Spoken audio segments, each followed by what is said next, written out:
So now guys, we will make caramelized walnuts. You can see our walnut is getting boiled. Why I put walnut inside the water, there is a reason guys, right? So because of the bitterness of this walnut, so I am boiling this one.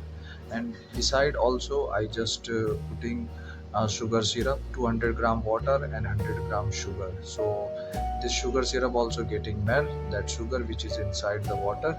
And you can see after 10 minutes our walnut has been already boiled. So we will strain it in a fine strainer, and after that guys we will put this our boiled walnut inside the sugar water. So let's go. So you can see our sugar water already has been done, melted properly.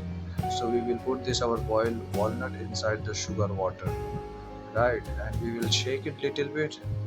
Why we are shaking this one? Because all the sugar syrup, it will go inside the walnut which we boiled before.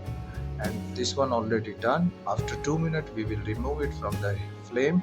Then we will strain this sugar syrup also. Then guys we will shake it nicely to strain all the sugar water.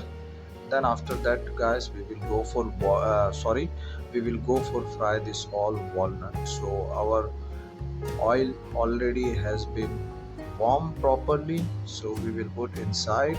So you can see now it's getting fried little bit, not too much. We don't want to put any color, we just want to make a golden color, right? Then after that we will keep in a container, or we will keep inside the strainer to strain all the oil. So this is the process guys if you are making a caramelized walnut. So you need to follow this step. It's very easy to make caramelized walnut.